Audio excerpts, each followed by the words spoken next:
Hello mga ka-J-Vlog, welcome sa Throwback Series episode 90 at sa episode na to, i-game test natin itong iPhone 11 Pro ngayong 2023. Maganda pa kaya ito pang gaming? Tara mga ka-J-Vlog, check natin.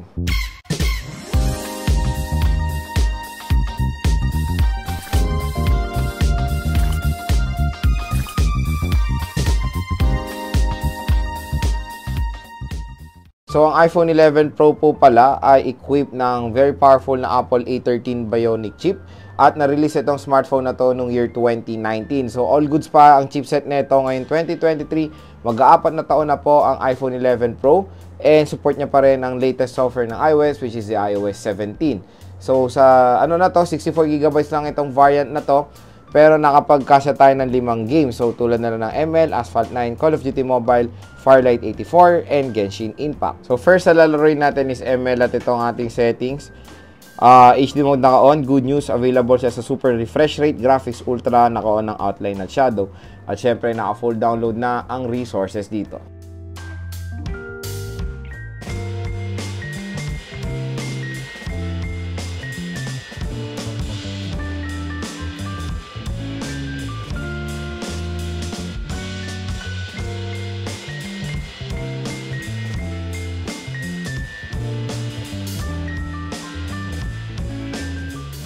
So, pagdating sa Mobile Legends, napaka-smooth ng performance dyan ni iPhone 11 Pro still ngayon 2023.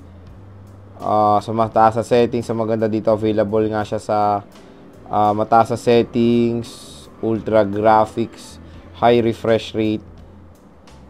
And yun, still wala naman tayong experience sa any problems habang naglalaro ng ML dito sa smartphone na to. So, yun. Playable po ang ML dito sa iPhone 11 Pro ngayong 2023 sa mataas pa na settings. Wala tayong experience sa any frame drops habang naglalaro. So, next naman is COD. So, itong ating settings. So, graphics natin nasa very high at ang frame rate natin nasa max.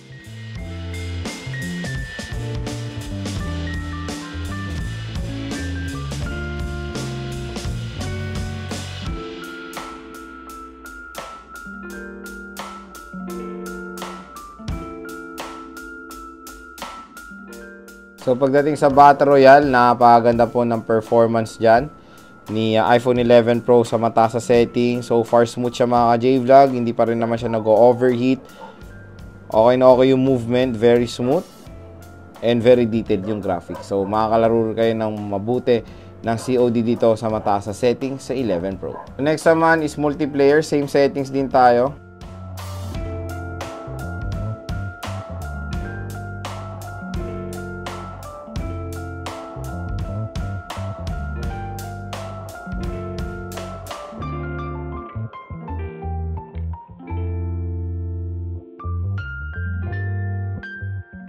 So, pagdating sa COD multiplayer, ganun din. Super smooth din ang performance ni iPhone 11 Pro sa mataas sa settings. Wala tayong experience sa any problems. And ayan, tingnan nyo, ang ganda ng movement while playing COD dito sa smartphone na to.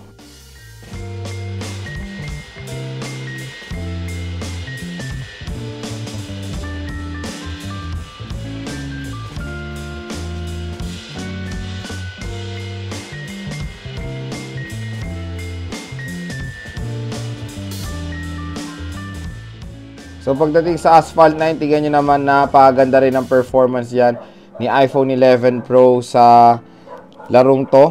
Pero meron tayong slight frame drops na na-experience while playing Asphalt 9, especially pag nagka-clash sa mga kotse. Pero minor lang naman after nun, okay na okay, all goods na rin ang performance niya.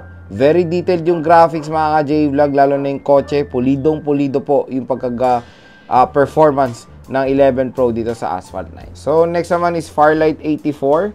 So, try natin i-set niya yung settings sa pinakamataas. Ayan, nag-reset siya. So, ayan yung settings niya. Graphics ultra at frame rate natin nasa extreme.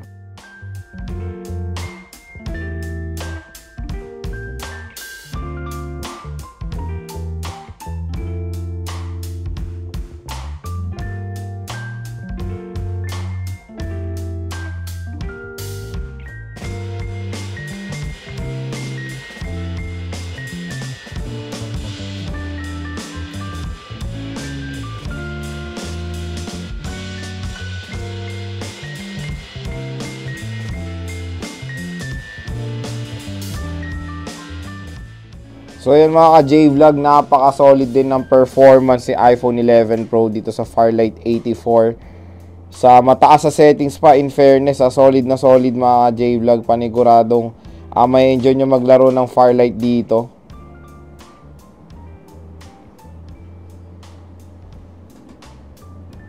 Ayan, okay na okay, wala naman tayong experience sa any problems while playing Firelight 84 dito sa iPhone 11 Pro. So yun, very detailed pa yung graphics. High settings to, wala tayong experience sa big problems sa iPhone 11 Pro. So next naman is Genshin Impact. Syempre set natin yung settings nya. So graphics high, FPS natin nasa 60, on natin yung motion blur pero nasa low. So yun, kung makikita nyo, may mga konting hiccups tayong na-experience, pero playable okay na, parang nagbumuelo lang yung iPhone 11 Pro. So playable na playable. Ang ganda mga J-Vlog pag sinet nyo to sa high settings, legit solid. Ganda ng movement. Feel na feel yung pagka 60 FPS din, no? Okay na okay pag in-on nyo yung motion blur mga J-Vlog, to be honest. Pero depende na rin sa smartphone. Pero 11 Pro, Apple A13 Bionic chip, kayang-kaya pa rin yan. Pero nakaka-experience tayo ng medyo uminit kasi nag-auto dim na siya. Yan na magi-start tayo makaka-experience ng mga frame drops while playing. So sa overheating, doon po nagfe-frame drop yung ating iPhone. So yan, pakikipaglaban, all goods, playable po sa high settings ang Genshin Impact. Okay na okay. May mga, ayan na, nag-auto dim na po siya. May mga frame drops, pero all goods, manageable siya dito sa iPhone 11 Pro. So yun mga J-Vlog, kung naghanap kayo ng isang iPhone na very powerful, na kayang-kayang handle ang Genshin, consider nyo na ang iPhone 11 Pro. So yun mga J-Vlog, nakita nyo na yung gaming performance ng iPhone 11 Pro. Nakakatuwa talaga na hanggang ngayon, 4 years na tong smartphone na to, still napakalupit pa rin ito for gaming. Biruin yun, kayang-kaya niyang i-handle yung Genshin Impact na walang kahirap-hirap sa high settings. Playable ang COD, ML, at iba pang laro sa mataas sa settings. So, ganyan ka-powerful talaga ang chipset ni Apple. Lalo na to, the Apple A13 Bionic chip. And alam nyo naman, ang iPhone 11 Pro ay isang flagship smartphone before.